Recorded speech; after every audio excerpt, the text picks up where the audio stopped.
All right, so as you said, this is a Group U matchup, which is a Group Snapdragon that features Jet, yelsraek, the Sabin, and D-Rock. And here they are.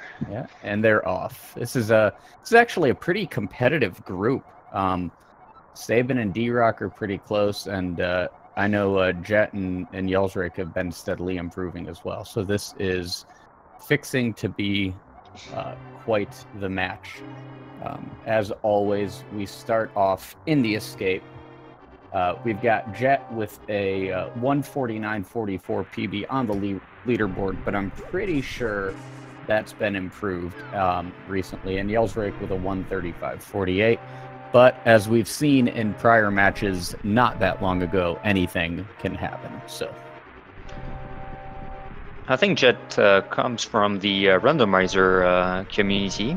It's, from what I've seen from his description. Yeah, of course, that's been one of the pleasant things about this race, is about this tournament, is that a lot of people have made their way over from randomizer. You know, there's a lot of people that have been intrigued by the No Major Glitches speed run, whether it be just to learn a speed game or just to get better at randomizer. So a lot of them have joined this tournament. So do we do the pumping thing? Is that what we do now? People they understand now. Or I can do it really if you want. Maybe you've done it enough. It's my first commentary of the tournament, so maybe I can. You have to explain pumping once. Yeah, go ahead. All right, so the movements of Link are not like linear here. He's not moving the same number of frames of pixel every frame. So he's alternating 2 pixel, 1 pixel, and every time you move diagonal or you repress diagonal against the wall, it reinitializes his movements 2 pixels, 1 pixels. And when moving up and left, he's starting with 2 pixels. So when he's going up or left, you want to do that as many times as possible so that you get that possible extra 1 pixel boost that you would get compared to what you would get normally. Yeah. And that's called pumping. And it only saves 10 seconds. So, meh. Kill your hand, but saves the frame. Right. Hey, you play on keyboard. I don't want to hear it.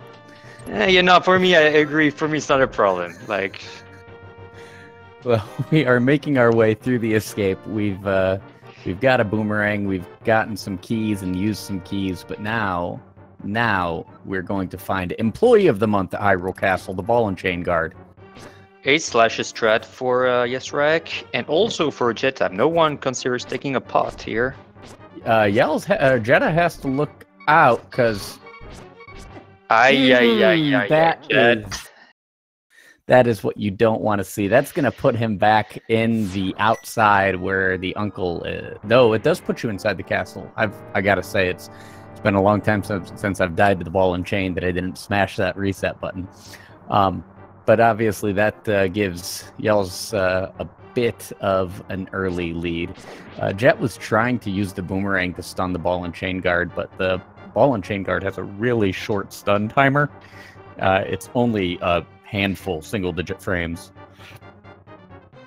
I have to say that last tournament, 2 years ago, my last match versus Ivan, I got killed by that chain guard, so I totally understand the feeling of Jet currently. Oh yeah, I've been playing for nearly 3 years now, and every now and then, I've doesn't matter who you are, every now and then the ball and chain guard just gets your number once. So, but luckily Jet doesn't have to go way out of the way. He's already got the keys and unlocked the door. Can just head back and give it another shot. We'll probably see pot stress this time. Meanwhile, Yels is making his way through with this princess that I don't know who she is, but she was just hanging out. And yeah, there's the pot strats from Jet. Not a poor decision. She can talk telepathically, but she cannot escape from a cell, unfortunately. I know, right? She has powers, but not enough. Just barely not enough. Spend less time working on the brain talkie, more time working on lockpicking. I'm just saying. It seems like a more useful skill given your station in life. Indeed. So Yels is making his way through the sewers, snakes and bats and rats. Big RNG section here. The rest of escape. Yes. We're gonna have the key rat, which if it charges you, that's perfect. Like best RNG. If it goes at the top, like that was great RNG here for him. Yep. If he goes at the top, then you have to chase him a little bit, and it's not very cooperative. You know, comparatively speaking, you know, when you measure those rats against the size of Link, they're really of an unusually large size. Kind of Princess Bride-esque. The rodents of unusual size. Yeah, the castle might not be as clean as that it looks like. Like the carpet looks clean, everything, but they must be eating a lot of stuff on the ground. And these guards just aren't doing anything about it. So Yels is through escape with a little bit over 6 and is going to pick up, don't call it a safety, it's just the Sankheart.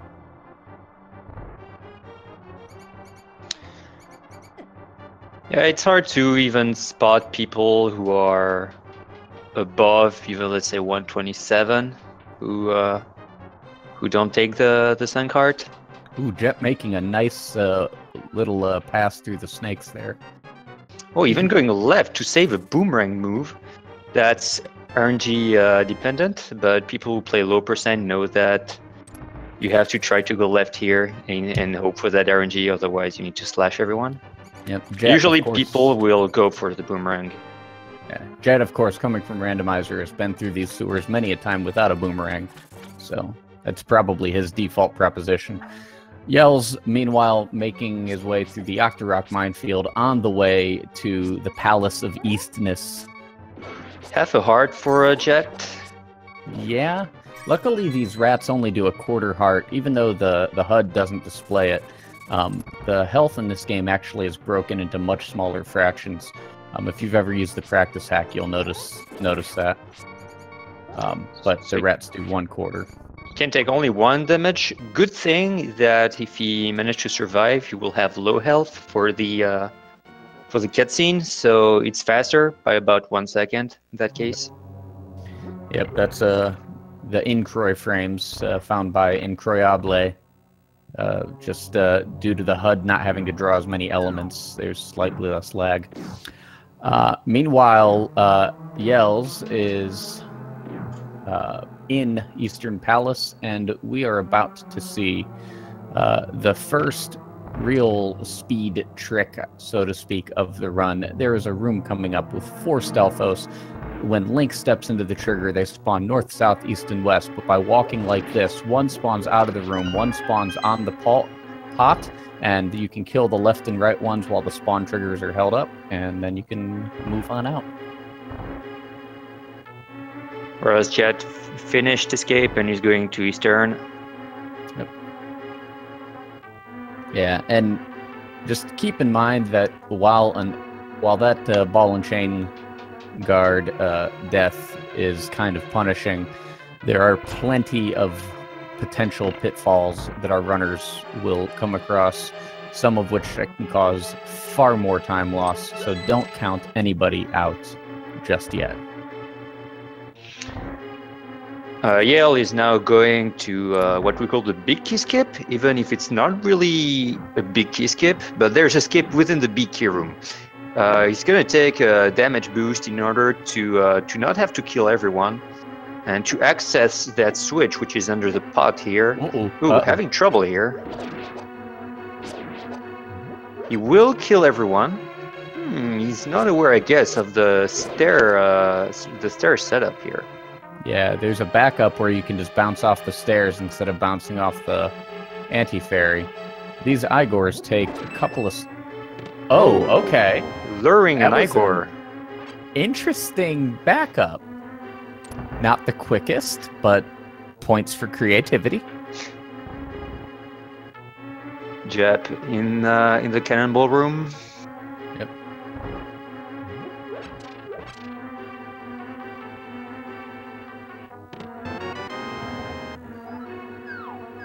Now Yells is going to make his way to what I always thought was the basement of Eastern Palace, but it turns out it's the upstairs. Making use of the bow we found just a few seconds ago to get that key. 2 hearts is fine for the rest of the dungeon normally. Yep. And we're going to be coming up on another really quote, fun room. The infamous Zelda gamer room. There are 2 Stalfos and a red Igor. The Stalfos have one of 3 random walking patterns, and sometimes it goes poorly. Nice Zelda gamer room here with 2 pots.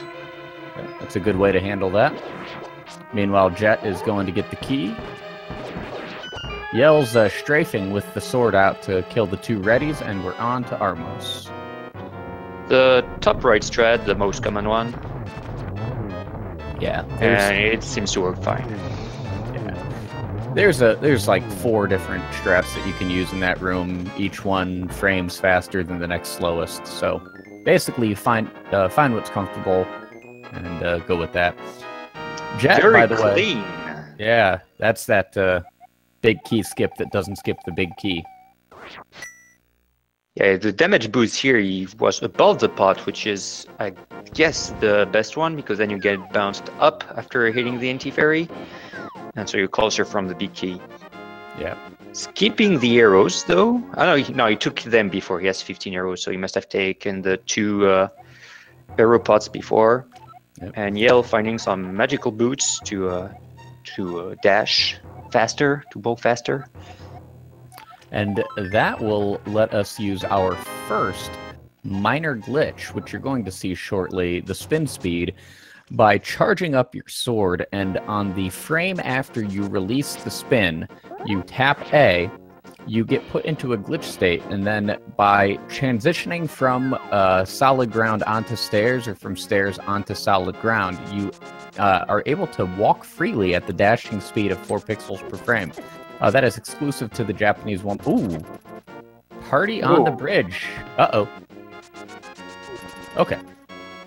That is exclusive to the Japanese 1.0, and it is one of 4 minor glitches that you will see in this run. Maybe 5 if somebody busts out fake powder, but we'll see. Same position for Jet. Ooh, really early first arrow. No! Oh! That was refused, though. No, too bad. Too bad for the end. It was very close. He arrowed the top wall, which put him a bit late for the rest of the fight. He almost got it through very cleanly, but even that mistake is not very costly.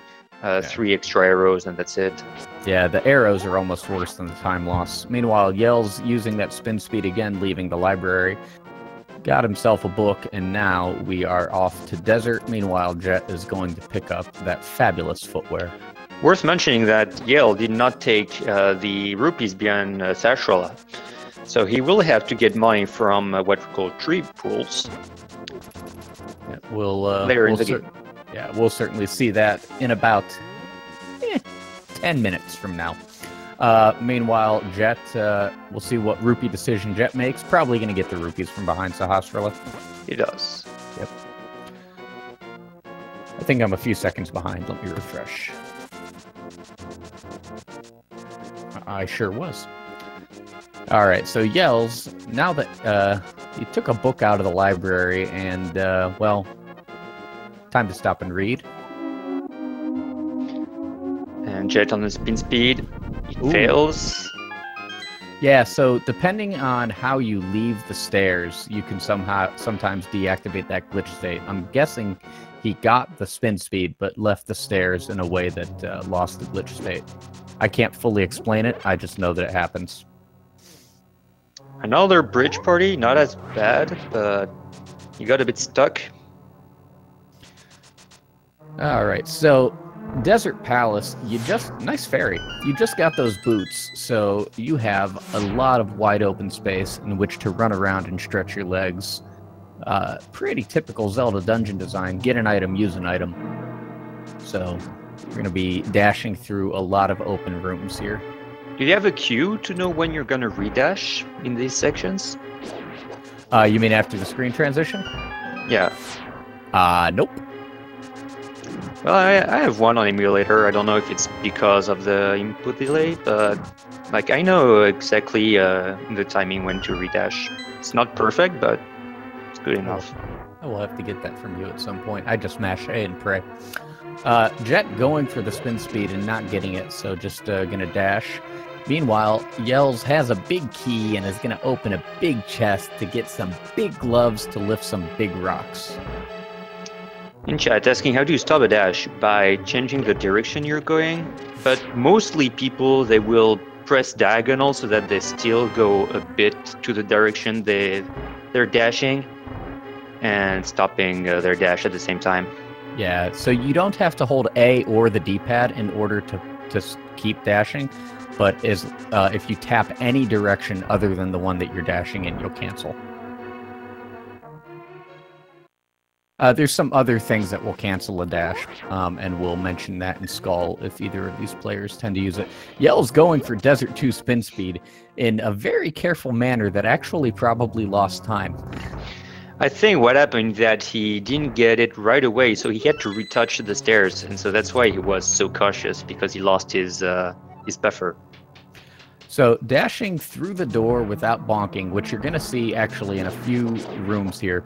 Basically, there's an unlock trigger in front of the door, and Link dashes 4 pixels per frame. So if you line yourself up a multiple of 4 pixels away from the door, you will hit the unlock trigger on 1 frame, opening the door, and then you're able to continue dashing through it. So you basically line yourself up with a torch or some other object in the room, and you will be on position for the key dash.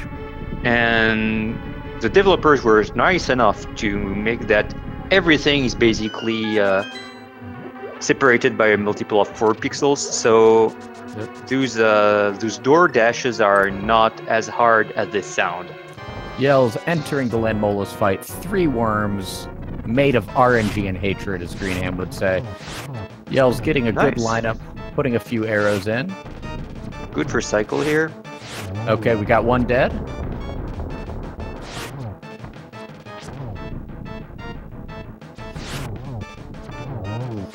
Oh, that last one short hop. Bad short hop. And down. Alright, looked like a 6th cycle, I believe.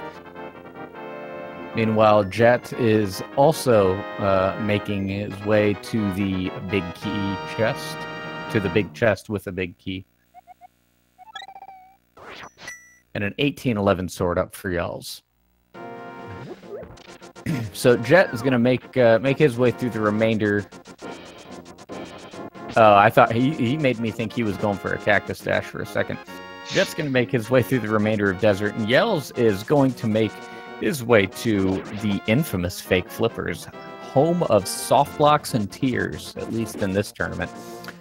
This is our next minor glitch available in the Japanese 1.0 version. Parisian, how does Fake Flippers work? First, that bad crab, that's very unlikely what happened. When you're dashing and the crab goes down and hits you, well, he's going to transition at the same frame he entered, so the game gives you 1 frame. Uh-oh. So center yourself. You've got it. Oh, come on. Oh my God. Please. Oh. Thank you. All right. So the game gives you 1 frame to move when you enter the water, and if during that frame you're making a screen transition, then the game does not recheck if you really have the flippers. It assumes that you had them, so you continue with them. But if you get hit, it's a soft lock, and you have to for that tournament, you have to save and quit. Except everybody forgets to save and quit, and we keep having to restart races. Yeah, so here... Oh, that fall with the old man. Poor old man. Jet is meanwhile in the Landmo fight. That's a weird lineup. All three of them in the second phase just stacked vertically. Tic-tac-toe. Again, these weird lineups. Oh, got 2 down. 2? Oh, there were 2 at the same spot. So. Oh, okay. He's got, I think, 1 more slasher arrow on this guy. Oh, that was the worst pattern. The infamous Death Mountain for Yell. Yep, Boulders, squirrels. You never can hold a spin speed. One. Here we go. There we go. Right into the squirrel. There it is. So Jet finishes up Landmo. Dead Rock finishes up yelsraek. Plus, it's worth mentioning that with the spin speed, you can't use your sword. So that squirrel was basically you had to go around it. Yeah, you can either stand still and hope it moves out of your way, or he may have ran into that on purpose. I don't know. Gonna just skip the spin speed this time. It's still gonna just... Yeah, but the boulders don't stop like this. Continue to hit Yell because they're always on your way. This really is... Jet getting the guard while dashing through the grass. That means that... he's not doing not doing tree rupees anyway, so he doesn't care about bush guard. Yell missing the quick warp. Maybe this one is good. Nope. Nope, he missed both quick warps. So weirdly, all the mirrors are not the same. All the warps are not the same. Depending on where you're doing the warp on the horizontal axis, some of them are faster by 32 frames. And so some of them we have easy setups, like either you mirror just where you are or you take a portal from a certain side. But some of them, like those in Death Mountain, are a lot harder to get. Yep. So we had mentioned, by the way, that not to count out Jet, because of that escape death. So far, Yells has had a few mishaps that have let Jet catch up significantly. So anything can happen in this game. So it's still a race. Meanwhile, Yells is hanging out in the auto scroller. The tile room is just fantastic. He's dashing just when the tile is hitting the sword. That's to keep the sword out. I don't know exactly how it works, but we see it in some different situations. The optimal Corsair, for example. Wow, Jet getting beat up on the aggro crag too. But he puts his spin speed until the end. All right, so now Yells is going to climb the tower. We are going to first visit the Beatles. John, Paul, and Ringo hang out here. No, this is John Paul. This is John Paul and George. Ringo, Pete Best, and Yoko Ono hang out in the next room. Meanwhile, Jet entering Hera, and we are coming up on the first of our 4 bomb jumps that you're going to see in this run. This is the Hera bomb jump. We are going to line ourselves up anywhere between 0 and 6 pixels away from the hole. If you're 6 pixels away, you have to bonk when the bomb goes off. If you're 2 or less, you just have to stand there. Yells, gets the bonk, gets across, gets the shiny ball. Oh, Jet using the bomb to give himself iframes on the peg. That's to get a good rest. He has to stay still again 30 seconds here. It's I think like 40 total, that room. So yeah, 30 seconds where he can breathe a little bit, stretch. Meanwhile, the nuclear brioche, Moldorm himself, at the top of the tower. Alright, so he almost knocked him down, and then it was very intense. If you get your sword out and you hold the direction... Oh, you're getting bonked, almost the middle hole there. You will never fall, and so it's a good way to try to hit Moldorm. Just like this. Yeah, I'm pretty sure he actually damage boosted over the hole. So, Jet is taking a death warp here in the torches room. Death warps are accepted in dungeons because you have the mirror anyway, so it's always slower to death warp, but you get some extra safety with the hearts when you spawn back. Yep.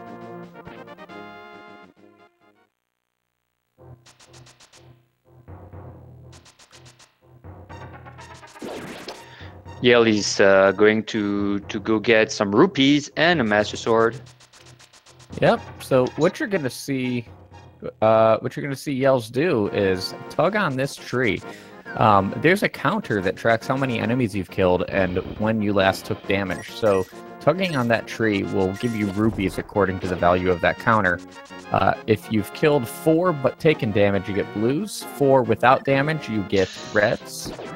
Jet. Jet falling. Jet thought he was not close enough from the edge, but I think he was. Yeah, it's that the bomb jump, especially when you're nervous, it's not free. It's close to it, but so yeah, if you kill 4 enemies without taking damage, you get reds. Kill 4 with damage, you get blues. Kill fewer than 4s, you get greens.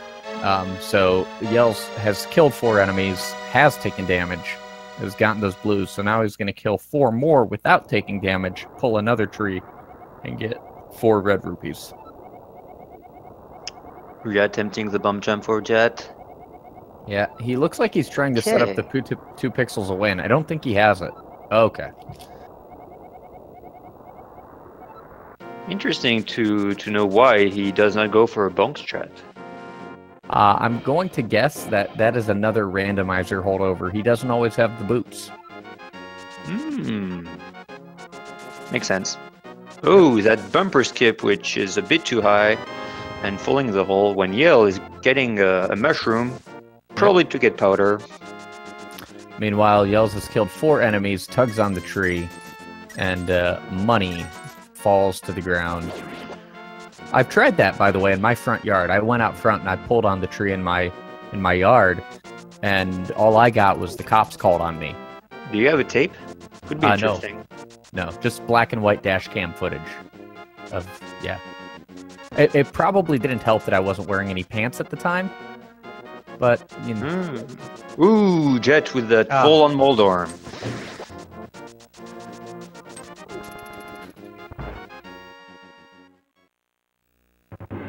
Second attempt for Jet. Yep. Meanwhile, Yells is easy TB ham.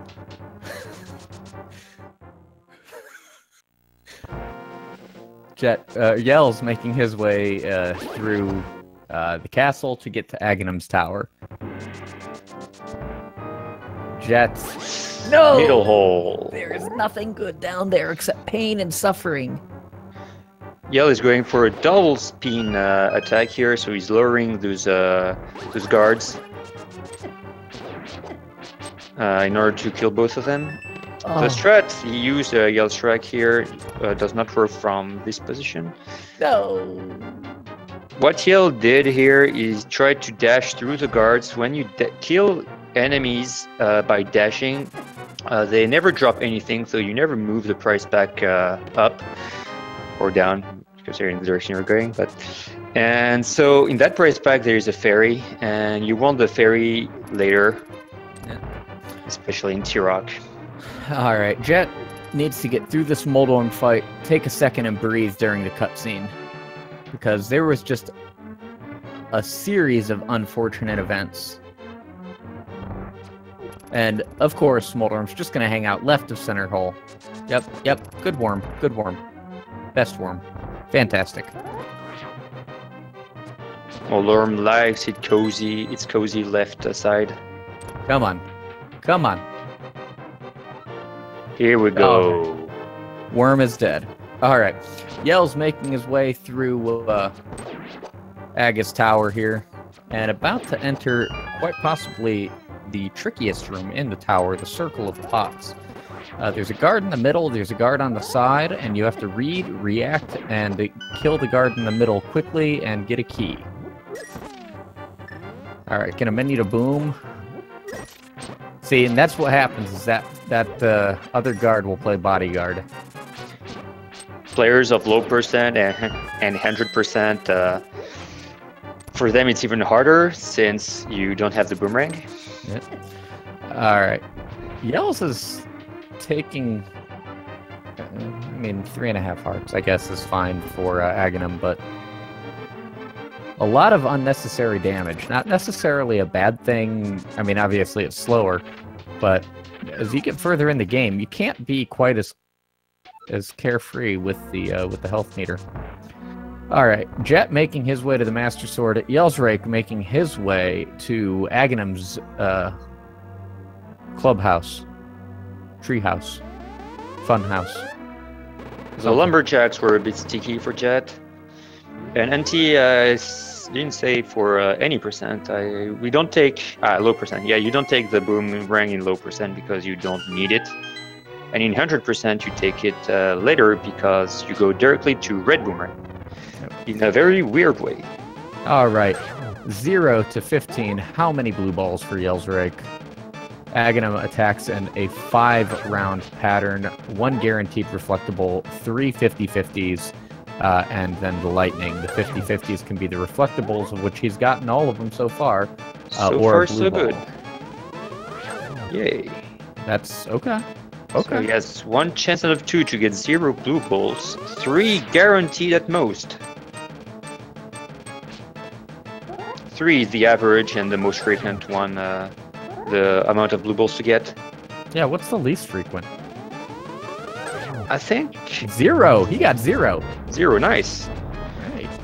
Well, the least frequent is 15, and I think I know some guy who got it twice on video now.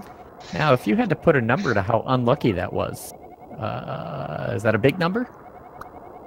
Well, it's 1 divided by 2 per 15. Yeah.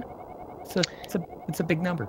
But funny stuff, like 14 blue balls is the same probability, but I guess 14 blue balls does not sound as good as 15 blue balls. Oh, 14 would have infuriated me. 14 would have just made me yell. 15 is good. 14 would have made me mad. So same odds. Jet is making his way to Aga's Tower. Meanwhile, yelsraek is making his way to Eastern Palace of Darkness of East. A nice spin speed to leave the pyramid. Yes. Going below to avoid these bombs. That's the worst RNG when the Igor is throwing his bombs right, and you have to go below them. Yep.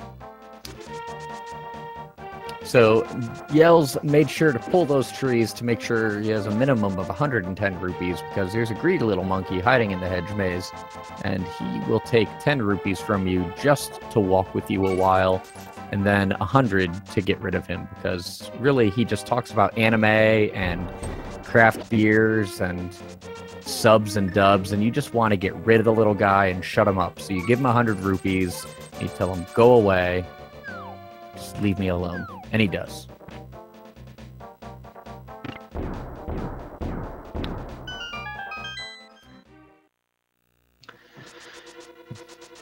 The first, so I was saying the first So Dark World dungeon, the difficulty steps up. From now, everything does a lot more damage. Yep. Jet making his way through Aga's Tower. And Yells making his way through Palace of Darkness. First part of Palace of Darkness is just a key collection quest. But in a few moments, something fun and exciting will happen. Meanwhile, Jet is about to get to he tried to double spin attack that guard. Yell going for the big key now.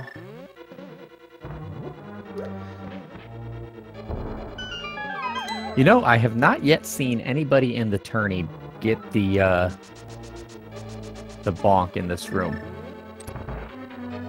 and get the door glitch. I wonder if we'll see that at all. Jet having... Oh, no. He didn't lure correctly the red guards and died to them.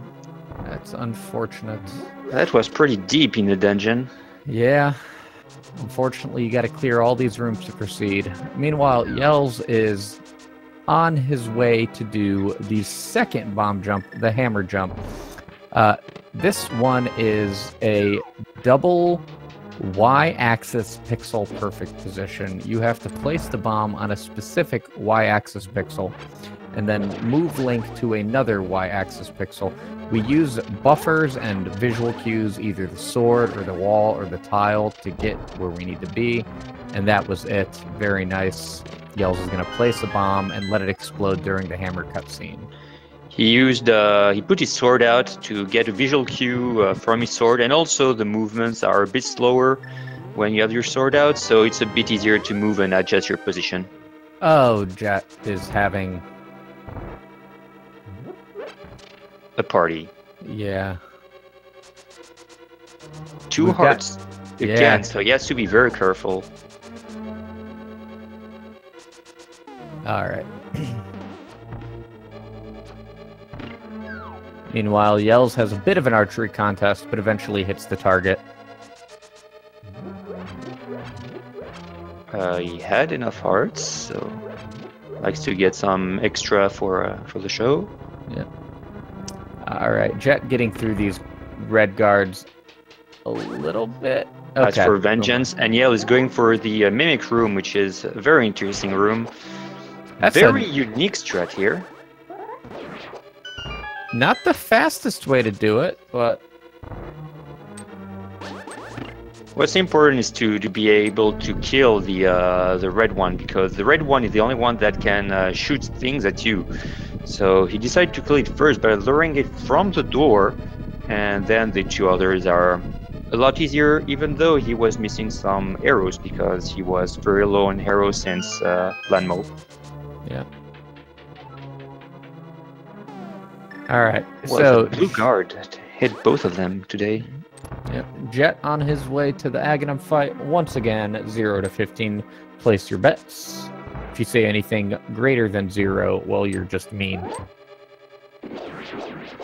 All right, we're having a bit of a Fiesta de las Tortugas here, but the turtle party comes to an abrupt end when somebody calls the cops.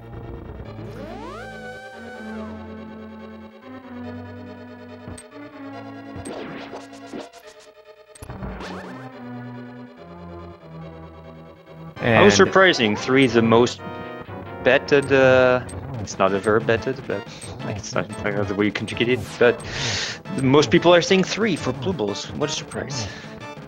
So we've got the Helmasaur fight, we got a mask, 17 hammer hits to knock the mask off, and then it is either 4 spins, 4 hammers, 8 slashes, or 8 arrows, or some combination thereof.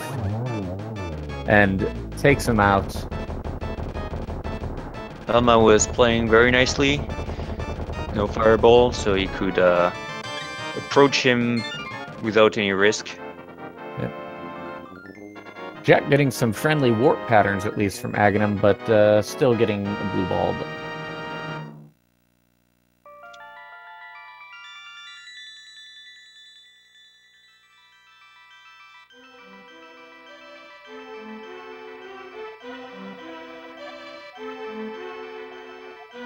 I didn't keep track of all the blue balls. I saw 2, but I don't know if he has more or not.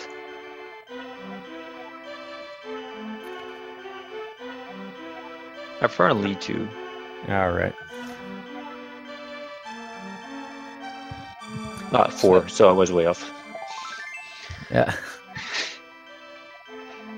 So Jet is now going to make his way over to Palace of Darkness, and Yels is going to make his way over to Thieves Town.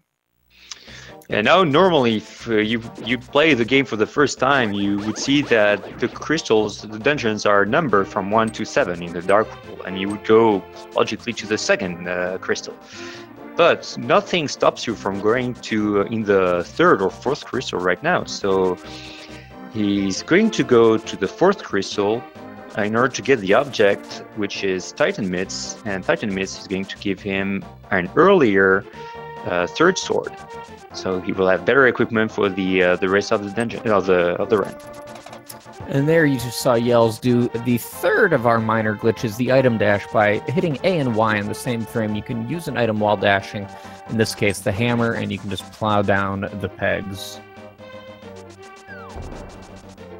Meanwhile, Jet is making his way into the hedge maze, and Yels is going to stop and pick up a gardening implement.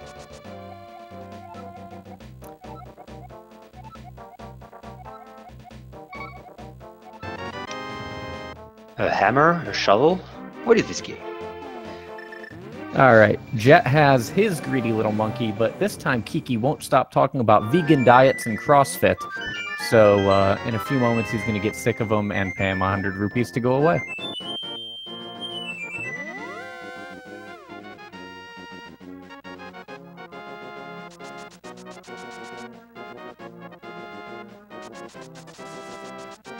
Congrats to yelsraek for getting the 1 dig flute.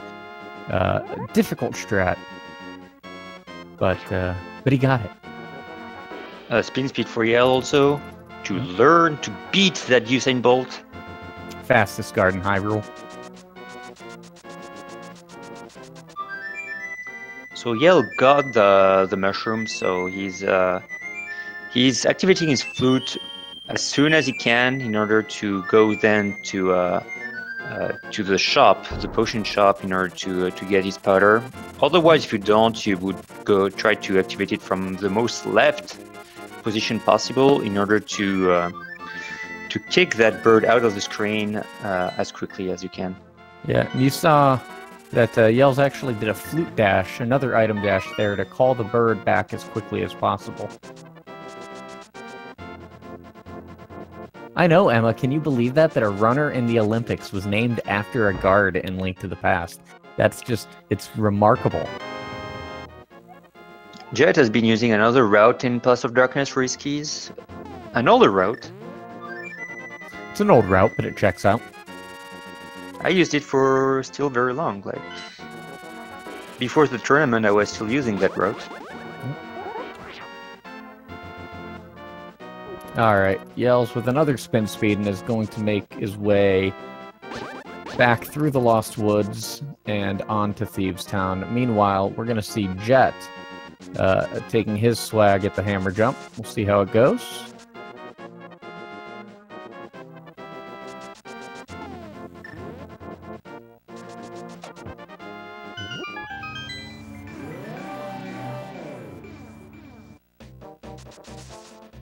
That menu to bomb.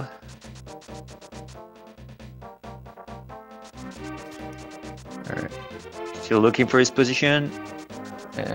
One more pixel. He's got it. No, one high. There we go. Okay. Yeah. So Jet's got the hammer jump. Yels is going into Thieves Town. Thieves Town has 2 halves. The first half is this little 4-quadrant maze that we pretty much skip all of because all we need is the big key. But casually, of course, it's pretty confusing with all these overpasses and underpasses. But we just run to this chest, get the big key, and move on to the second half of the dungeon.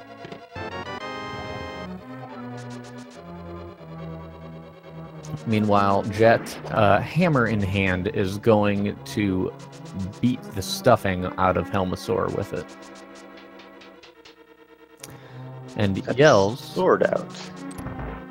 Is on his way to the back half of Thieves Town. A lot of more difficult rooms. Very soon we're gonna see a hellway. It's a hell, it's a way, it's a hellway. Many enemies, many RNG. Shoutouts to the Sabin. Heck y'all. And let's say remember that we're doing that dungeon earlier than we should, so we have less hearts than what the game expects us to have. Yeah, not only do you have less hearts doing the 4th dungeon out of order, but, you know, casually you've stumbled across a couple of heart pieces by now. You might have some bottles and some potions, maybe a fairy with a net, but we got none of that. So these little cricket guys will do 2 hearts of damage, and they're pretty quick. So This is where, you know, after the Helmasaur fight, the game really just kind of ramps up the difficulty. Still full health, so he should be fine until the blind fight. Yeah.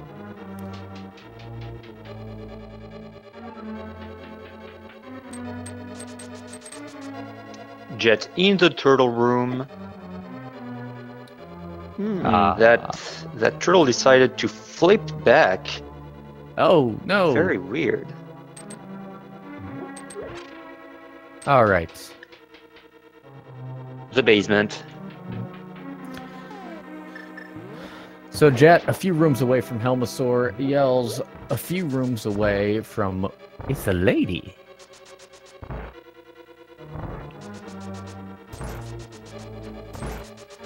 Spoilers. The lady's actually a lady monster.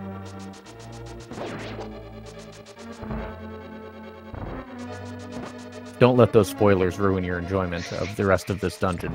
You would have found out eventually, I promise. Alright, Jet, hammering Titan Helma. mitts. The mitts for a yell, so he's going to be able to lift some bigger rocks. Alright, Helma's dead. No problem for Jet. Who kills Dumbledore? Frodo. Frodo kills Dumbledore.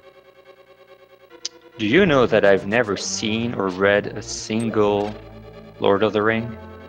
I've never read them either. The books are boring, but the movies are fantastic. Maybe, but... Alright, so... Ooh, that's spin. Alright, so Blind is a fight with a predictable AI. If you do the same thing every time, she'll do the same thing every time. So Yells is following a script that we use a little bit off here, it looks like. Still fine. Still okay. A very fine fight. Yeah, really you just need to get through the second... you really just need to get through the second phase, and usually you can clean up the third no matter what. As long as you don't mess up the first phase and let Blind go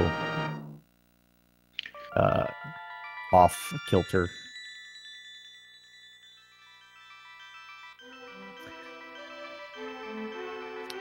Where the chat is starting to have a small discussion about Lord of the Rings.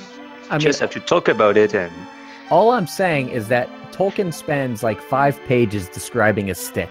Okay, I don't need to know that much about the stick. It was brown. It was sticky. Move on. Movies were better. Fight me on this.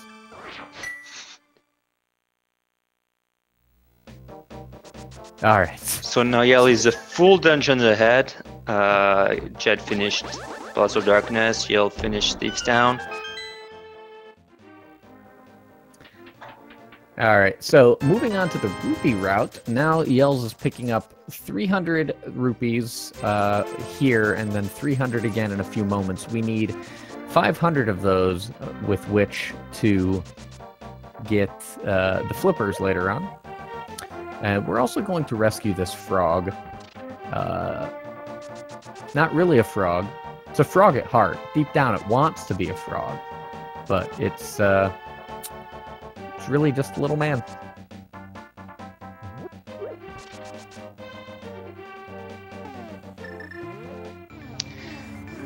The frog was not able to leap above the rocks. Like, the rocks don't seem that high. It's a frog, right? Jump. Yeah. Jump over the rocks. Jump off the ledge. Just jump over the ledge. Why am I rescuing you? You are fully equipped to solve your own problems.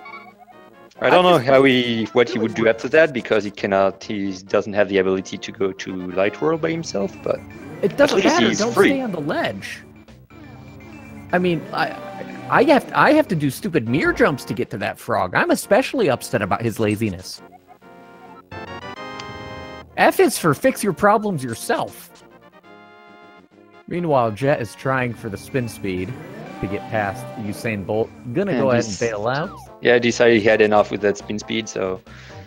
Uh-oh. It's also the rule I give to myself. Like, if there are 2 tries there, I don't get it, like, okay. Just run. Okay. And so with his bearer sword, Yell will be able now to go to Skullwoods. I'm still a little bit worked out about the frog situation. I need a moment to breathe. It will make the dungeon a lot easier, and especially the boss fight. The boss fight with Master Sword is a lot more painful than with the Tempered Sword he has currently. Yell's making his way to Skull here. Skull is probably one of the most confusing dungeons casually. There's a lot of entrances and a lot of exits, but from a speedrun perspective, we know exactly where to go, and it's pretty straightforward. We're now, Yells is now completing Greenham's favorite room in the game. Objectively the best room in the game, I have heard him say on many an occasion, the mummy statue room. To get to this big key and mirror out. Meanwhile, Jet is picking up a mysterious bag of powder. Some people like to use ether in that mummy statue room. I believe that strat is strictly limited to the French version of the game. Yeah, and maybe it was slower, but maybe it was safer also.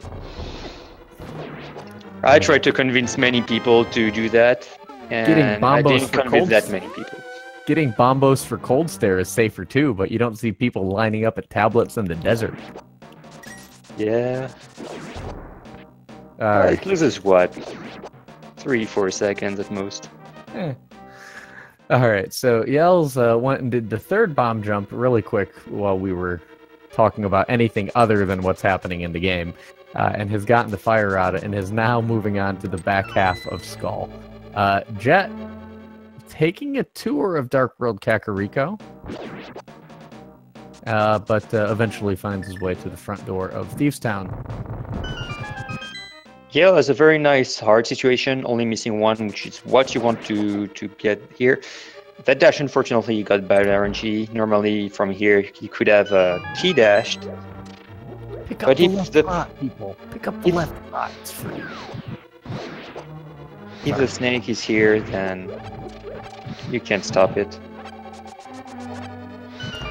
Alright, Yell's going with the genocide strat in the Mummy Hellway. Burn it all with fire. Let Din, Nero, and Furo sort them out. Jetabb with that swag bunny strat. Swag bunny. Okay. I heard that hand falling down on Yell's side. And we are in the Moth fight. The Moth fight is pretty tricky because those spikes mess everything up. You can't spin Moth, you can only slash him, and if he hits the spikes with your slash, it does no damage. Ooh, that fight is going for a bit longer than it should. Needs one more. Yes. Okay. There we go. Okay. Meanwhile, Jet is showing us why Hellway is called Hellway. Let me throw. But, okay, we're good.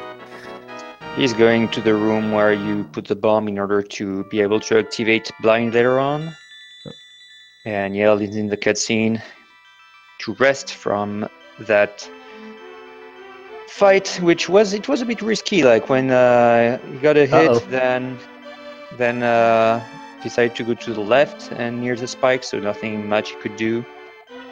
Okay, so so Jet had a quick talk with his conscience, and Jiminy Cricket said, "Well, I'm taking 2 hearts." He's probably going to whip out the powder when he gets back into Hellway and sprinkle the anti-fairy at the top. We'll see. But 3 hearts is a precarious position to be in. That's why RBO is good, because in that room you don't fight those crickets, you fight rats, and they still do half-heart damage.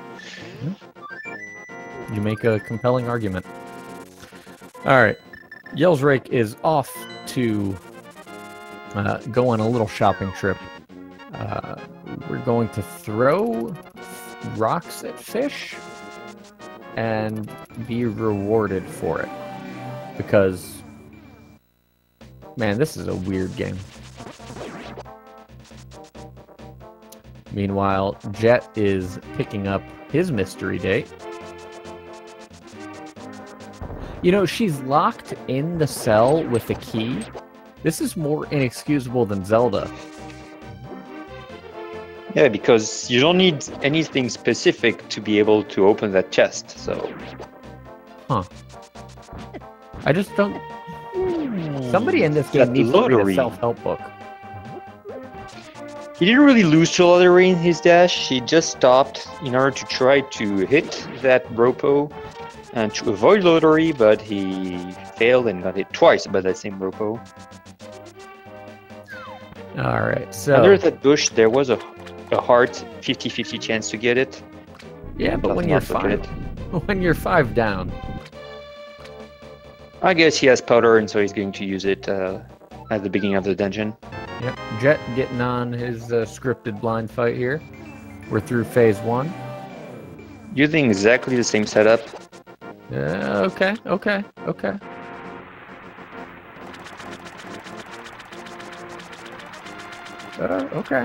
We can see perfectly in that fight how bad the hitbox from blind is, by the way, because 3 times he's hit blind and you were like, it's going to hit him, and nope. Yeah, for some reason, fish hanging out in ponds, lobbing key items at you is a primary method of plot advancement in this game.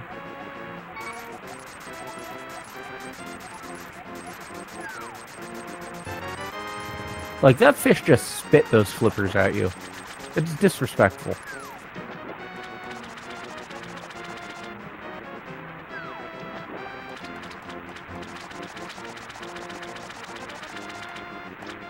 So Yale is now going to warp in the water in order to be closer from Ice Palace, and it's in fact his next dungeon. Going in there, it takes a while before you stumble upon an anti. Well, no, I guess it's like 4 rooms before you stumble upon an anti-fairy. Never mind, I'm just an idiot. Disregard me. But so Jet is picking up his rupees and his lazy frog that can't help itself, and Yells is in Ice Palace. So Ice Palace is the home to the 4th and final bomb jump that we're going to see. The Ice Palace bomb jump. This one is not much, it's probably less difficult than the hammer jump, but it has much bigger implications as far as time save. The hammer jump saves maybe 30 seconds. This Ice Palace bomb jump you're going to saves probably about 3 minutes, since you don't have to circle through. There's that anti-fairy. Yeah, he's going for that anti-fairy, but there's a bunny beam on the... yeah, here. So it's a lot easier to take normally. The strat is to activate the pot and then tap up and use the powder. So I'm a bit surprised you going for that first than for going for a hunt, an anti-fairy hunt. Jet is visiting the DLC cave outside the Smith's house, and is going to get half magic, so that should make his cold stare fight a little bit easier. Meanwhile, Yells is coming up on the Ice Palace bomb jump. So yeah, 3 pixels where it works, I think, initially, and then for each of the 3 pixels you get, you have 1 pixel that works while you try to go down. No. So what he wants to do is he wants to place a bomb and let it blow. That was much better. Now he should try to not fall. Good.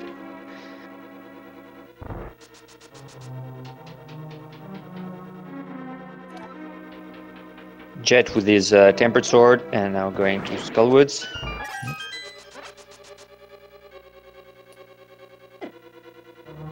Yell's gonna just go ahead and walk right on through that spike. Jet getting that second 300 chest, yep. Alright, well, what is there to say about Cold Stare that hasn't been muttered, surrounded by profanity by speedrunners everywhere? This Pokemon reject hangs out in the basement of Ice Palace, encased in ice, but really he just wants to be loved. So When you thaw him out, he just wants a hug. He just wants a hug, and for you to tell him that you love him and that it's okay. But if you hug him, you die. So it's really kind of mixed messages. Jet has stuck Mummy, but gets into a party with the other Mummy in the corner. Yells, melts the ice. Uh-oh. Uh-oh. Uh-oh. He has to be careful now. 4 hearts. Uh-oh. And that's a death. There it goes. So that's a good opportunity for Jet to come back. That death loses around 3 minutes. Many possibilities. He needs absolutely magic right now if he wants to come back to Ice Palace, because you need it in the first room. So either you're farming. Okay, he's not farming. He's going for Swamp right now. Yep. So yeah, you can either farm the magic or you can do this. Just go play Swamp. It doesn't matter that you're entering Swamp 4 hearts down. Technically 5, because you'd have an extra heart when you normally get there. Swamp isn't going to kill you, but you know, you don't need magic in it, and you'll get a full magic after the crystal cutscene. So that's the choice we often make to people, not going to farm, because it's RNG dependent. Even if you get a small pod, then you have still to continue to farm later on in the dungeon. Yep. So here's the last of the Japanese 1.0 minor glitches. I may have said that last time, but I always forget about the mirror block erase. When you're in a room like this where the mirror doesn't work, if you move the block transitions to a sprite, and then if you start hammering the mirror, for whatever reason, the sprite despawns, and you can just walk right on through. Sorry, Jet got wall mastered after taking the small key. Oh, okay, okay.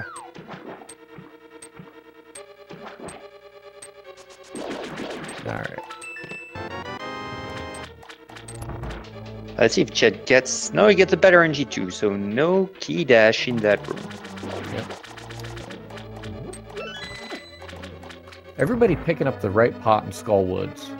Makes me sad. Why would you take the left one? Because you can just hold upright and walk without having to worry about walking off the edge. Yeah, it's slower. Good enough for 124 players. Good enough for me.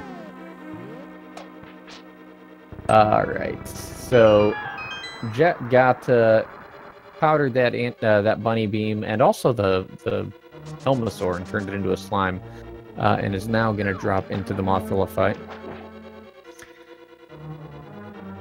Probably got rid of his sword beams on purpose there, because sword beams are trash in this fight and everywhere else. Gonna probably... So you got half magic, I'd use it. There it is. Come on, one last hit. Good. There we go. Okay. Yell with only 3 hearts, and Swamp is not a dungeon when you find a lot of hearts. You have 2 a bit before the boss, but otherwise, and also in the room just before Argus, you have that Michael Phelps room, that huge swimming pool, and you often get hit like once or twice. Yeah. So nothing still clear for Yell. There's one other heart in the room with a lever that you have to drain the water, but it's kind of out of the way.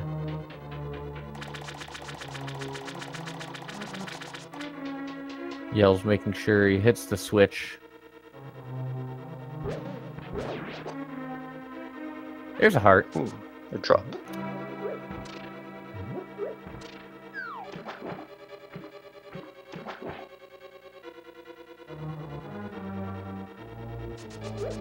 Michael Phelps' room is named the Alain Bernard room in France, for those who know about swimming.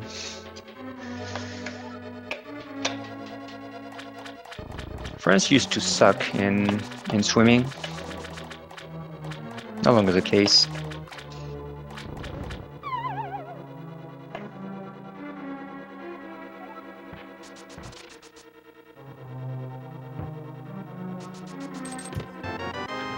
So Jet now is going to make his farming, Quake, Flippers, And Ice Palace.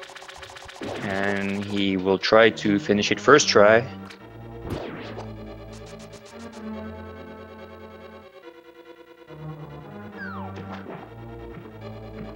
Didn't lose to lottery, so he's being now good for that section.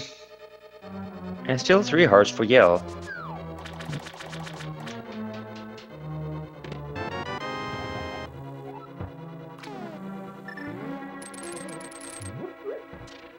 The problem of dying in Ice Palace is that you have to redo all the rooms you already did the first time. Because there's like only one path with that route to go to the boss. So that's why it's so costly.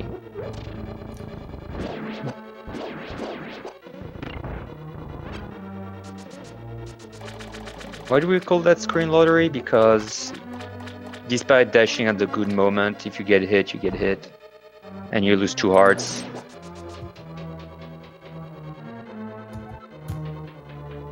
And there's no other interesting strat you can do. You can try to go around, but unless you're on a very good run, usually you don't see people going for that.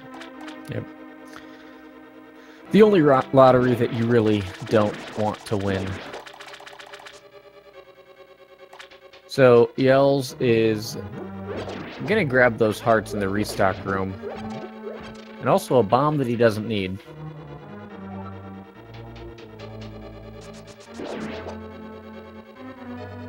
Yeah, I see him mentioning you can even get out of bounds. My PB has that out of bound lottery fail. Yep. So Yells is making his way into the Argus fight. We're probably not going to see a 0 cycle, but I've been surprised. Yep, nope. Good old normal Argus fight. Hook a puff, kill a puff, hook a puff, kill a puff. How can you pick up that pot while pushing the statue? Pretty weird physics from the game. It's true that normally you should not be able to do so, but you have to spam A. Or if you do the spin, if you do the hook dash, then you are in a state where you grab it first time every time. Yep. The hook dash puts you in a really weird glitch state that lets you do things that you shouldn't do.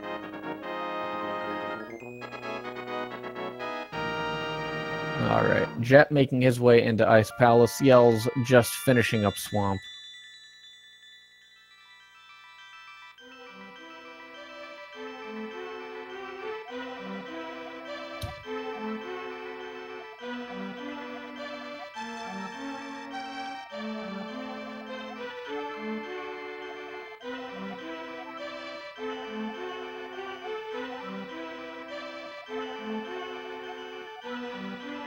And we're going to see Jet coming up on the Ice Palace bomb jump here shortly. Jet doing a double bomb strat here. Uh-oh. A triple bomb strat here. He has only 1 bomb, so... What is he doing here? Oh, he's... Okay, he's trying to get the red pegs up, but... Not sure it's worth using the bomb here. It's better probably to try to reactivate those pegs in the conveyor room. Because now he's got exactly 2 tries at the Ice Palace bomb jump. I don't know if Jet can hover.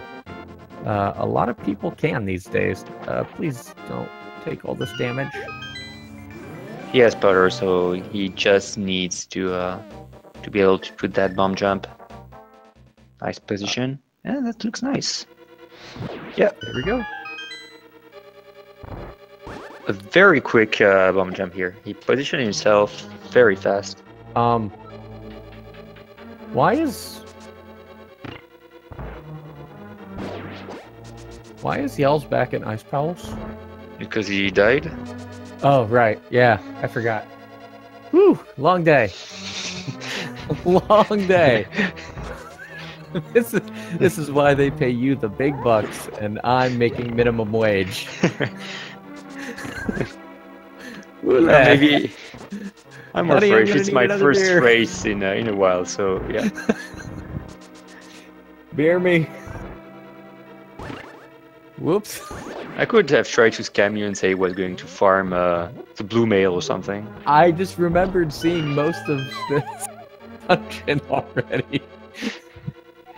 Okay, so Jet getting his anti-fairy into a fairy just before the fight in order to be safer. And he will try to not get the same result as Yell and push that fight through. All right.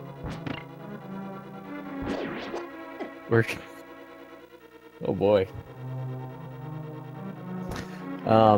Jet is, or Yet, Yells is going for the Ice Palace Bomb jump. Jet is hopping into Cold Stare. Half magic though makes this a lot easier because Fire Rod is a very strong weapon against Cold Stare. Yep.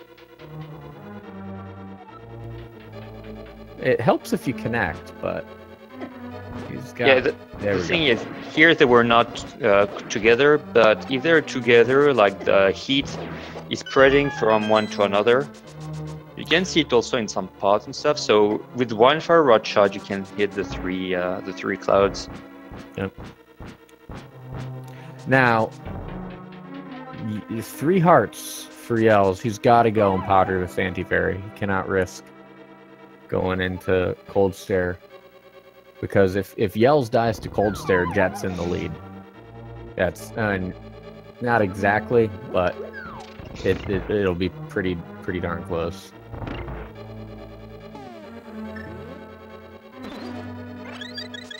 Okay, so Yells powders his fairy.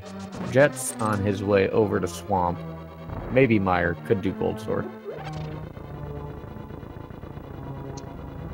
Well, he's from Randomizer, so maybe you should be able to know how to do Ganon Silverless.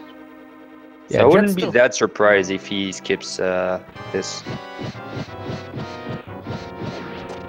Yeah, Jet still needs to do Swamp, but if Yells dies, Yells still needs to do Ice. But okay, yep, no problem.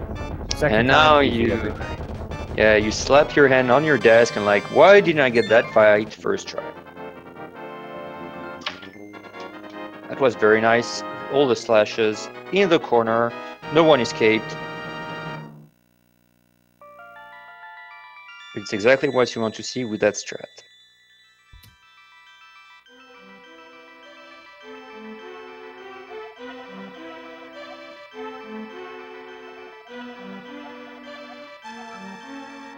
So despite the death, Yell is keeping his lead over Jet.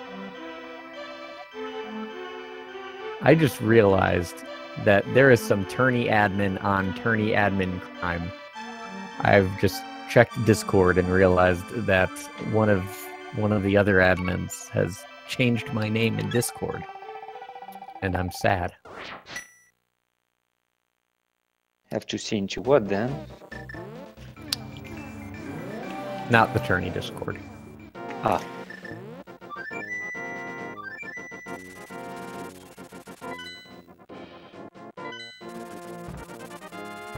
So Yells is going to climb Death Mountain here and pick up Ether and then probably get the Ice Rod on this particular segment.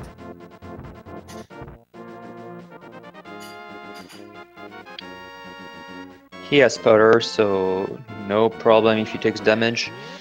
You see, for the people who don't take powder, so either they want to be sure they enter Mire with full hearts, and so they grab all this before Swamp, and the others want to go fast, and so they go right now, same time as Yell.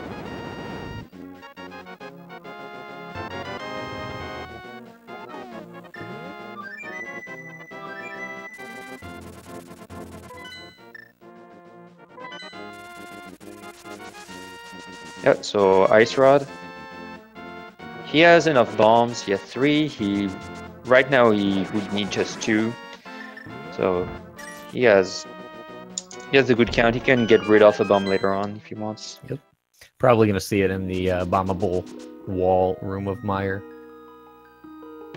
The Yells is picking up the Ice Rod. You know, why isn't the Ice Rod in Ice Palace?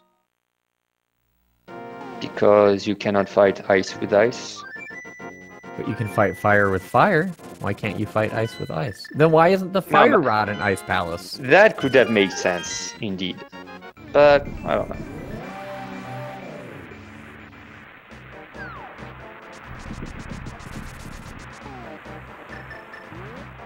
Oh great, I got Merriam-Webster in the chat telling me that my made-up word from The Simpsons isn't being used correct. Great.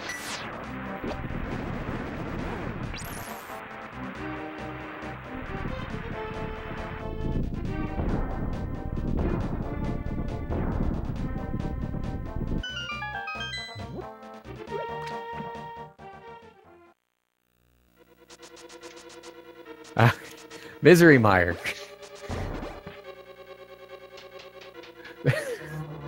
True, Mr. True. I'm just being abused. I'm being abused and... Alright, so...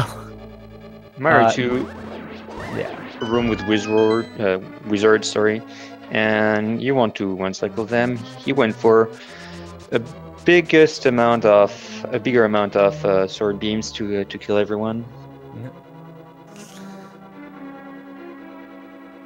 Jet right. with his big key is going to get his hook shot.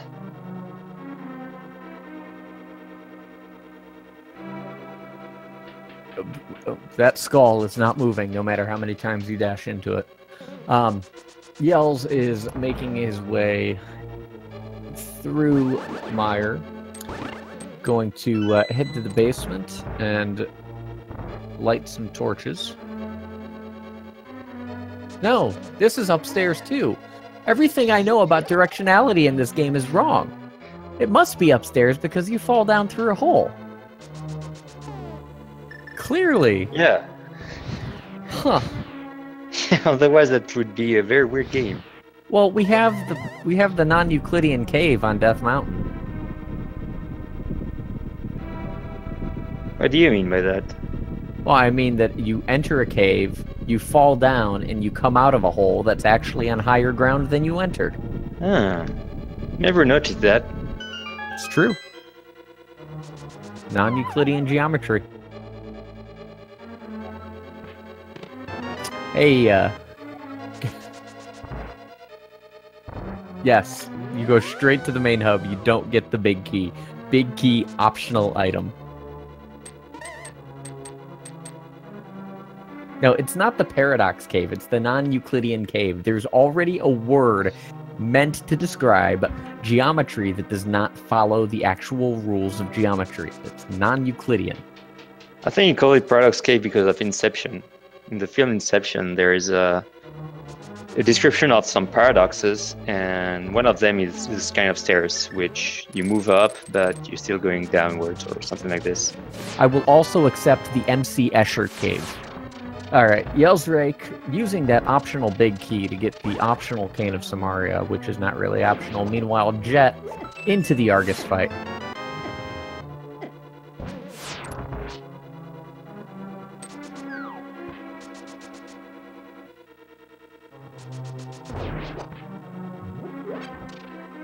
A Euclidean, yes, thank you, Elm. That's why we keep you around. Alright, Jet hooking that last puff.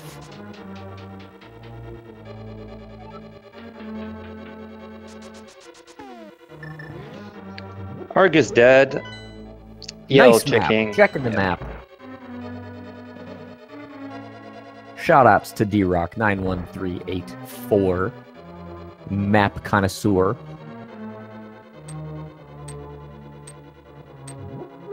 Is that because controllers are too small that we see often, well, not often, but sometimes controller players using map? No, it's because human beings are generally idiots, and 4 buttons is too much for our tiny brains to comprehend. You have 4 buttons, you only need 3.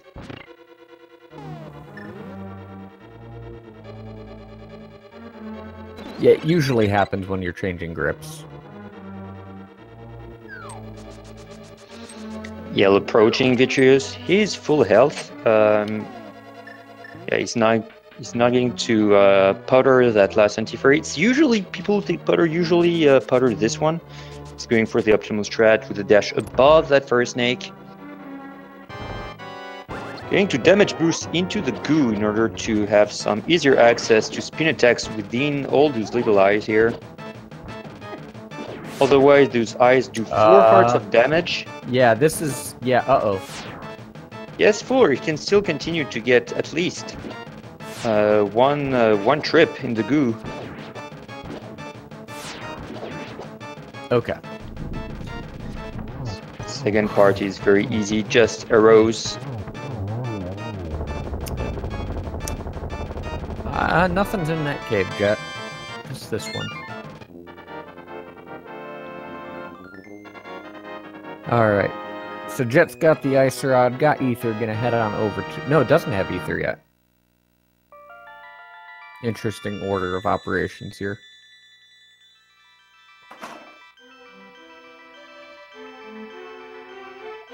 But now that yelsraek has cleared out dungeons 1 through 6, we are going to climb Death Mountain and visit the rock.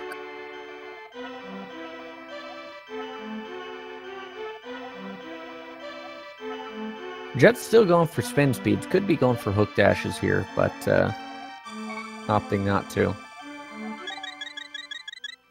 But it's hard. You have to take your controller in a very weird way to be able to hold B and then item dash in addition to that.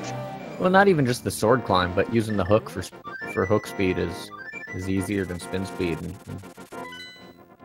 So he's trying to farm some fairies here. They have bigger chances to draw fairy. There's 4 bushes. All right, Yells not going for the Waffle House drive-through and getting just wow. Yeah, so if you can start your hook shot and get that rock, and if during the middle of your travel on your hook shot, a squirrel down the way, then you just stop here, and that's really annoying.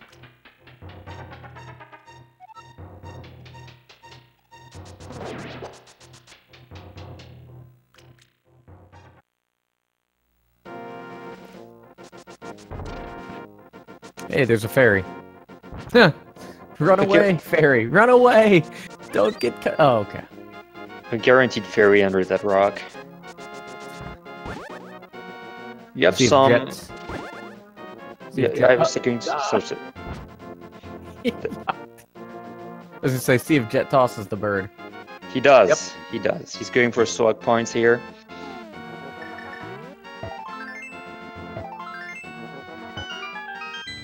Hardest peg puzzle since Cracker Barrel. yelsraek solves it easily. Sorry, that's a joke for the Americans in attendance.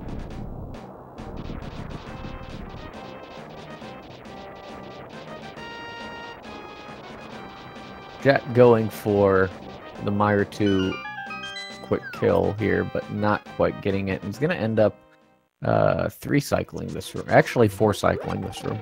He didn't have sword beams, which make the room a lot harder. Yeah, you got to know how to do it with the fire rod. Finds that bunny beam, though, and powders it for the fairy. Many places with anti-fairies and bunny beams in Misery Mire. Yeah. And Turtle Rock is just stupid with anti-fairies, so plenty of places to spread that powder. Torch room here. Getting this key in a strange order, probably so he can use powder.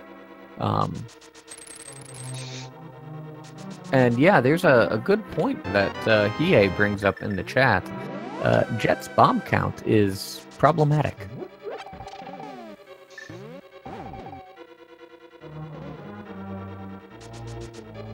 Oh yeah, chat is reminding there that Jet has no bombs.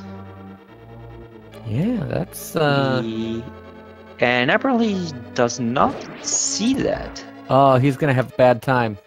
Ay.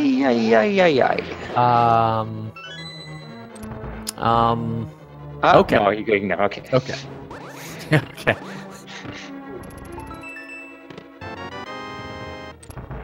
Alright, 1 bomb is perfect. Okay. Problem solved. We didn't see how well yelsraek did in the turn, but now he's going to go for the big key, and with that, what we call the Poke1 room, which held a key. Many different RNGs, 4 basically. Let's say 2 easy and 2 harder. 3 easy, 1 hard. I don't know why you have problems with this one. Well, Yels is going to have some problems with it. Nice. Uh-oh. Uh-oh. Uh-oh. It's not as hard at the bottom left, but it's not as easy as the bottom right RNG. Bottom left is the annoying one. So Jet's probably going to use this powder right there. It is. Probably going to use 1 more right before the bridge to Can of Samaria to get back up to full hearts. Yell doing the same thing. Yep.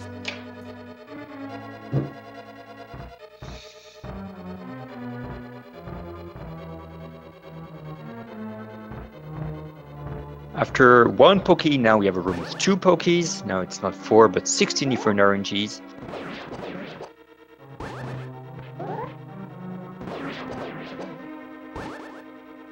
Very weird that spin attack did not kill He Poke entirely. I think he poked.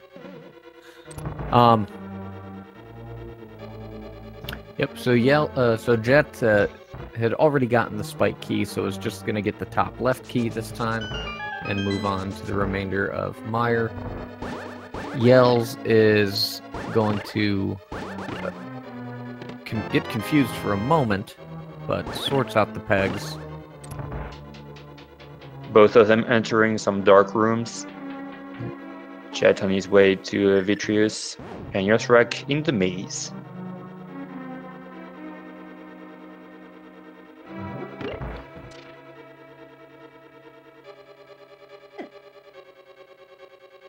Yeah, I think, to an extent, I almost think that powder hurts more than it helps on Vitreous. I see a lot of players that just think, well, I've got full hearts, nothing can go wrong, and they still die.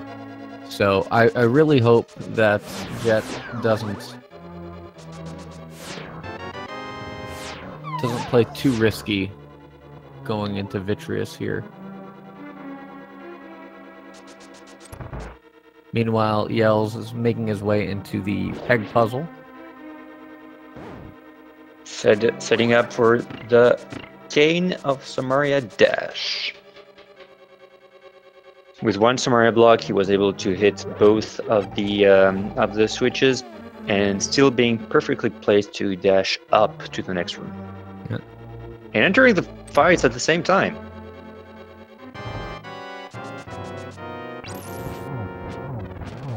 Jet's see, there it is. That's why. You got 3 hearts. You can continue to go in the goo. It's safer in the goo. The less time you spend here, the safer it is. Alright, okay. So Yell, it went pretty fine. Yeah. Only 1 spin and 3 slashes. Trinix down. Vitreous down.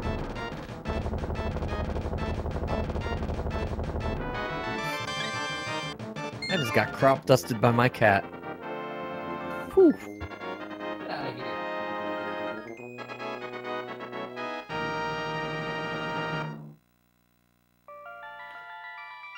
Alright, so Jet is now going to make his way to Turtle Rock, and yelsraek is going to make his way to, in my opinion, the funnest dungeon in the game, Ganon's Tower. It is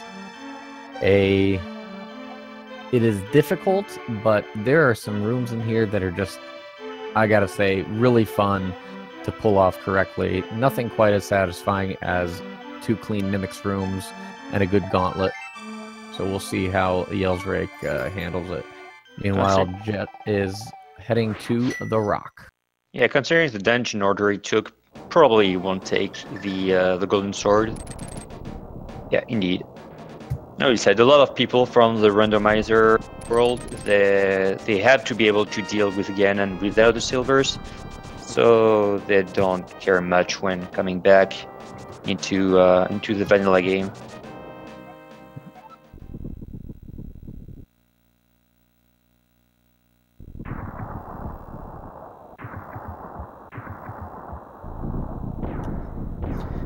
Now, a lot of things will hit you pretty hard here in Ganon's Tower. Of course, you're expected to have picked up the Blue Mail in Ice Palace. You're expected to have picked up a number of heart pieces. We're pretty under-equipped as far as developer intent goes. And there's a series of punishing rooms in the back half of this dungeon, so... Taking the safer path with the keys, with the key on the torch. Torch key, best key, fight me.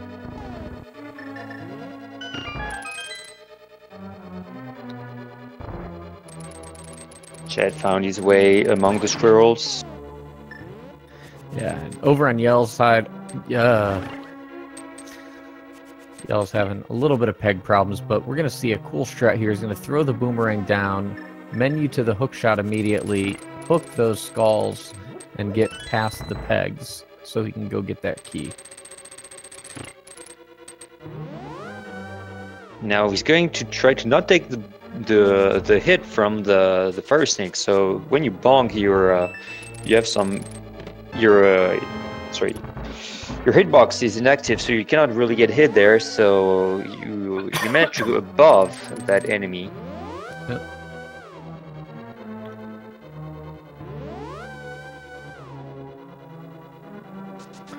Of course, the biggest gimmick here in Ganon's Tower is the Light World boss refights. Armos, Lanmo, Moldorm, Aghanim. You're going to see them all again, but with a twist. In Armos' case, he has decided to take up figure skating.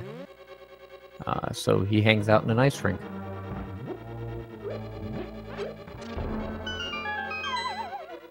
So Yells is going to drop into that Ice Armos fight.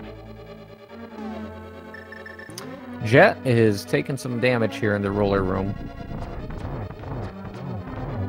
And he's mirroring back. Yeah. Which is normal, because otherwise it's pretty slow if you don't have the fast roller key room. And especially with that few health. Alright, and now Yells is going to mirror out and tackle the Ganon's Tower climb. This one's upstairs. I know this one's upstairs. See if Jet has done any prize pack preservation to get the fairy here. No, he had the fairy earlier. Okay. Alright, here we are. Yells is going to start on my favorite series of rooms. You got... Oh! Jet dies and jumps. Mimics 1, Mimics 2. Once you learn to do these well, they're very fun, both in runs and in practice. Yell's going with a safe and sure, but slower strat there. We often see a wide variety of strats in Mimics 1 and 2. People are very creative for that. Yeah, Yell's even a top player, hit by a spike here. Okay, got hit by the Igor and used the iframes. Is this is the Chomps room the genesis of PP Rage? Indeed, it is. It is. Pourquoi? Pourquoi?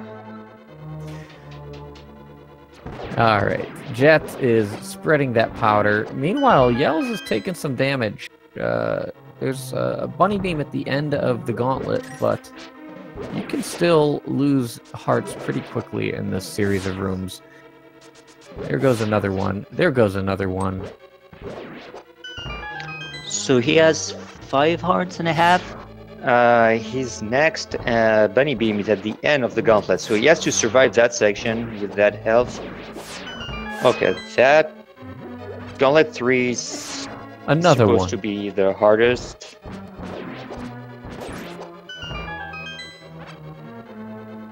Alright, sticking that hard, and this one is trying to go with... Ooh. Uh-oh, another one. Another one. Another one. This is why Fire Rod is Another often one. used instead, because a bit more Another convenient. Oh, be careful!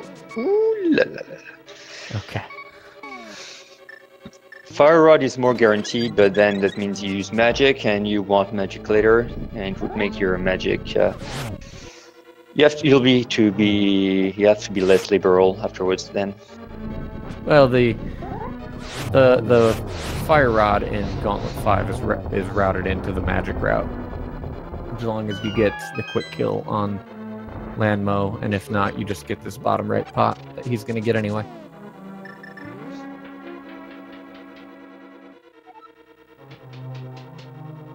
Alright, I like these rooms. These Wizrobe rooms, quick kill with the cane. You got this one that's pretty easy. This next one adds conveyors and spikes and a fourth Wizrobe. And two still live. Yeah. You hate to see that happen. 3 cycle Wiz 2. 2 cycles more than optimal. Uh-oh. A bridge party. Yeah, shoutouts to Fuzda.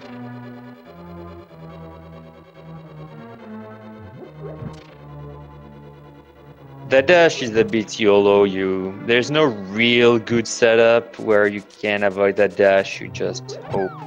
Well, you need the fire rod.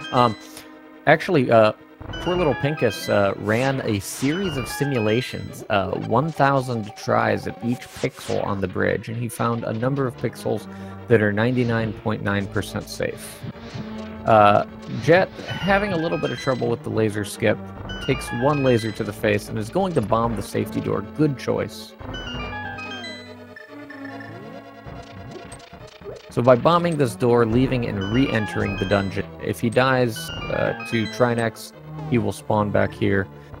Yells, by the way, in the meantime, powdering some anti-fairies and bunny beans, and is going to visit the 3rd Light World boss, Moldorm 2.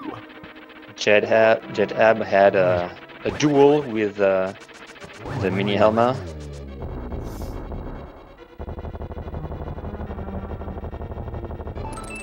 Using the sword beams here to activate these blocks. Hook dashing, or not hook dashing. In the same way that you can use the fire rod while pushing a block in Mire, you can use the hook shot while pushing a block there, and hook shot through one block into the other.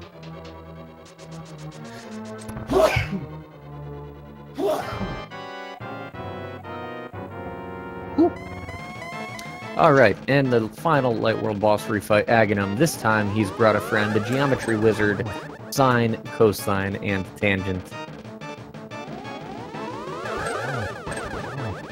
And phase 1 is done for Trinex. Thank you. Alright. Meanwhile, yelsraek finds his A squared, B squared, and C squared, and takes down Geometry Wizard.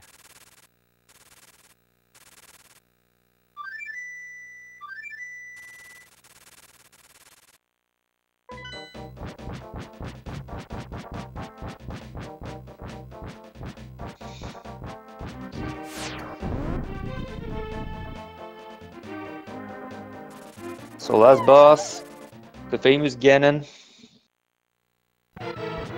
the blue pig, 4 different phases. 2 first phases requires 12 slashes and spin attacks doing double damage. That one off script quick.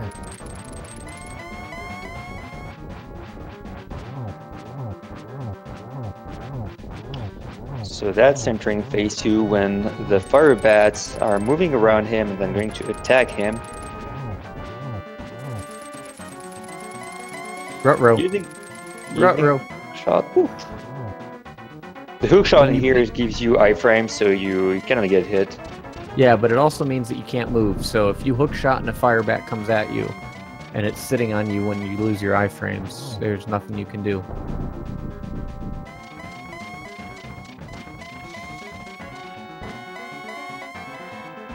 Phase 3, getting some warps. I just want to hit Ganon. Gets the free spin. Oh, no, it doesn't get the free spin. spam. Oh No! no! Oh, So he what? decided to not. It must be intentional the way it happened. So Yell did not get the torch glitch. The torch glitch is that if you lit the left torch before the right torch goes down, then the right torch will never go down. So that means you need less magic and lit less torches, so a lot easier and faster. And he means that he was too low on the torch, and apparently decided that he wanted a refight instead. I think because like that was just closing down by himself. Yeah. You can still get some triples with the without torch glitch. It's just exceptionally difficult. The best you can usually hope for is doubles. Doubles are already hard enough to get. I did not know you could get a triple. I thought I've seen it, but I think it requires some insane sort out pumping. I could be wrong.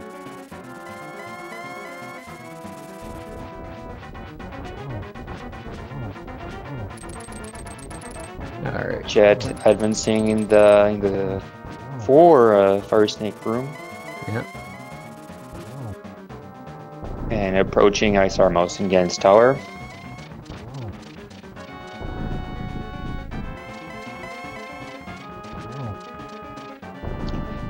The warps here are RNG. Half chance that he warps, half chance that he does not warp. And so the average is 4. Yep. Yell's getting the free spin this time. That's rough position to get the torch glitch. Got to get the fire rod out. No! Misses again! No! Okay, so That we've was got a problem here. That spawned because he was clearly thinking about lighting that torch with the lamp, and that spawn and that fire bat meant he was not going to get there in time. He made the decision to go to the fire rod, but it was too late.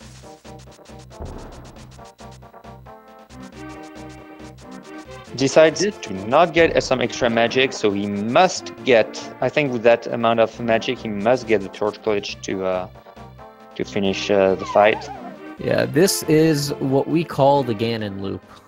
Usually the Ganon loop is dying over and over and over Ganon, but this is an interesting variation of it where torch glitch is... Yeah. Why he's choosing to fall instead of doing the fight is the worst thing that could happen is for him to try the torch glitch fight that he's not comfortable with and fall or die without enough magic to restart the fight. And then he would either have to farm magic or possibly flute away and find magic. And it's... He's probably watching. He probably knows where his opponent's at. He probably knows the cushion that he has. So he's going to choose to do the fight in the way that he is comfortable with. Okay, he gets that warp again.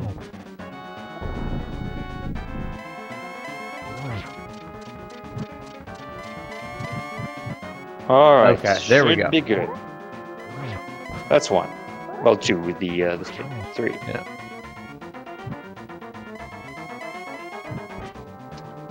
Jetabb in the spike room, next in the cannibal room, entering the gauntlet.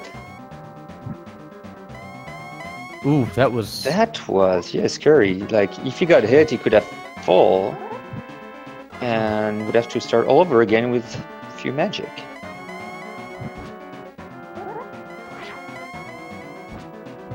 He's got enough magic to finish the fight, but not if he falls. Uh-oh. That was Oh. something. Careful here, Yell. Alright. Okay. Get him down. Breathe. Alright.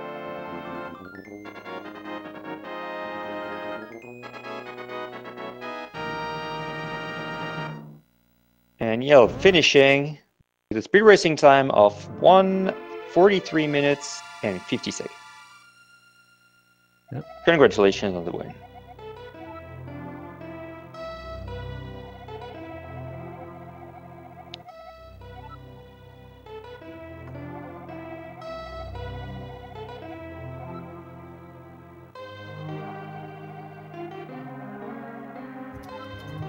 Alright, I'm gonna ask him for an interview if he wants to hop in quickly.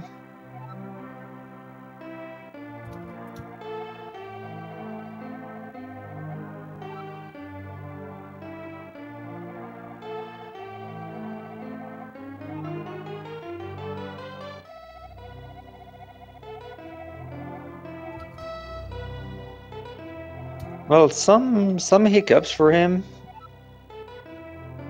including a coaster death and 3 Ganon fights.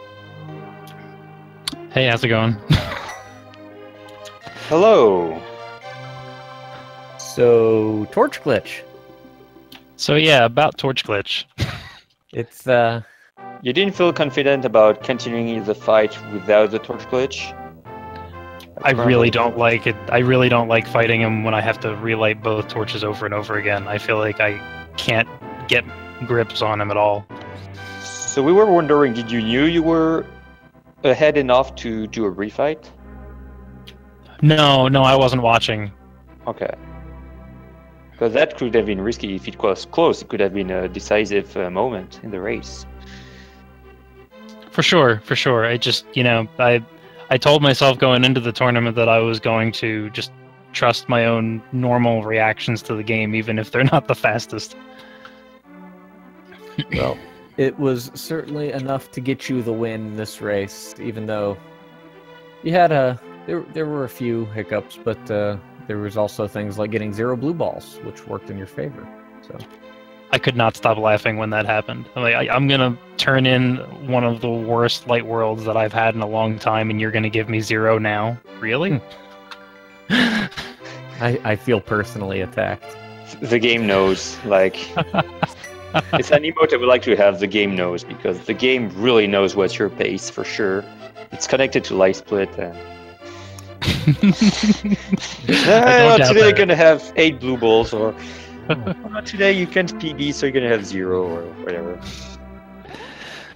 Yeah. But yeah, so I had one really good section right after emboldened by 0 blue balls. I ended up doing pretty well through the beginning of the Dark World before getting a little bit salty at the entire Ice Palace split. Yeah. All the damage I could think of, and then just trying to refill my health, and then fumbling that, and then messing up the bomb jump, and especially when the second fight was excellent. Cast ether, Jet. Cast ether. Okay. Yeah, so your second fight was excellent. So you were like, why did that not happen the first time? That was what happened in practice. I practiced it a couple times. I got him cornered. Everything was okay. And it's every time I did it in practice, I didn't get hit by the ice block as I got the spin slash in. And I know that I have trouble locking them up after that. And I got, you might have seen, I just started slashing my sword a little too fast. I started spamming a little bit. I got a little nervous when I couldn't get him. So, and it cost me. I know to be patient, but to that point, usually when I practice, they get loose on me at least once or twice, and then I finish the fight and I kind of get comfortable chasing them around because I know it's likely to happen. And I didn't get around to doing that in practice this time, or rather, they got loose once and they killed me. So I guess I did what I practiced, after all. Alright. Jet wrapping up the Aghanim 2 fight and onto Ganon. Does not have enough hearts to sustain a Ganon hug, I don't believe. Yeah, he has 6.5. So.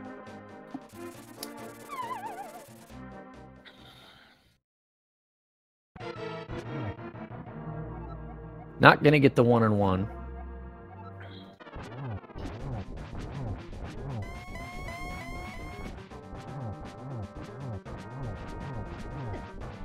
And now we have a problem. So down to 2.5 hearts. And still many hits to come. Yes.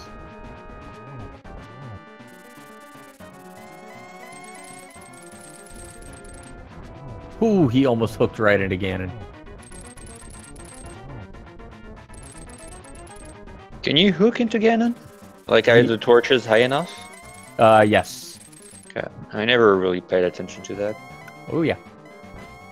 I should have, because I know how to hook shots left and right in a given fight. For 20 minutes. Yeah. Yeah.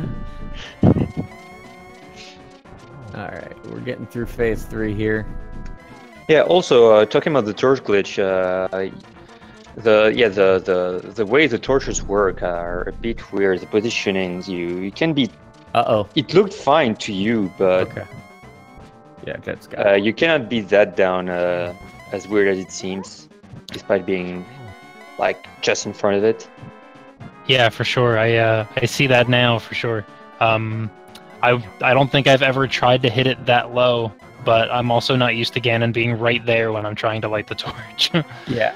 When you got that spawn the second go round, I saw it coming immediately, and I knew that you tried a menu to fire rod, but by that point it was a little too late. I know better. I do know better than to go for that second spin. I swear I do.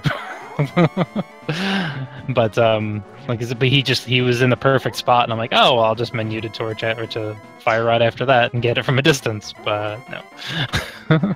What you can try to do is use a hook shot and to go far and lure the fire bat and hook shot on the torch when the fire bat is out. And then normally, whatever the RNG, you can get the torch glitch freely. And Jet finishing up here. And I believe we were just joined by... Yeah, he's already in... already here. Oh, it's Spoilers! Hey guys. Spoilers! You could have walked off the bridge. We don't know. I should have, right? GG, Jet. Oh, thanks. Congrats. So, Thank you.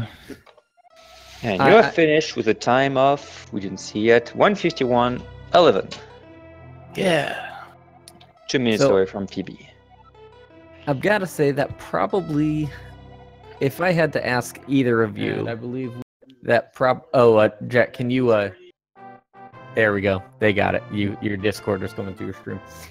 I don't think either of you had the race that you intended to have, but I think it's fair to say that things went equally bad for both of you at times. So I don't know. Dying and escape is a pretty good start. dying in cold stare is a pretty good middle. So there's a death also with the 2 red guards in Aghanim Castle. That was a bit costly too. Yeah, but these are the mistakes that you can take away and learn from. I think all of us have had that run. But Sure. Congrats on both of you on Yells on pulling out the win, and Jet for sticking it out and seeing it through to the end. So what do you guys have coming up on the schedule? What do either of you have your next match set up and know who that is? Yeah, I believe I'm next. Or no, I think I'm wrong. Jet, are you next with D-Rock on Friday? That's correct. That's correct, yeah. So, Jet, go ahead. Oh yeah, I've got a match on Friday with D-Rock. And I have a match on Saturday night with the Sabin. All right. Doing that right. So, Best of luck. Both of those and to races, you.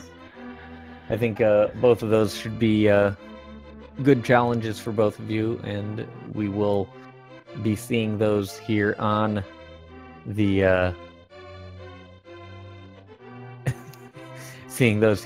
Speed Gaming Networks. And we're going to take a look really quick at what is on the schedule for tomorrow. We've got a nice full day of races. Looks like at 10 a.m. we have, starting the day off on Speed Gaming, we're going to have Nikki Noel versus JC87. At 2 p.m. we have a doubleheader, Super Taylor versus Bamboo Shadow, and Blunt Bunny versus Drunken Draconian. At 3 p.m. we have Error versus Shady Force. At 5 p.m. Udeo Menistic versus Skarsnik. At 6 p.m. we have a doubleheader, Arifram versus WQ, and Andy, the other Andy, the one with a 4. And 4H. And 4H. Pronounced Andy. Versus El Magus. At 8 p.m. we have Parisian Player versus Azriel. And at 9 p.m. we have Imosaru versus John Rossums, and at 10 p.m. we have Void versus Space Cat Universe. So you have pretty much wall to wall. There's a little gap around noon, but pretty much wall to wall Link to the Past tomorrow. I'm so lucky my data plan rolls over tomorrow. So, yeah, a lot of watching.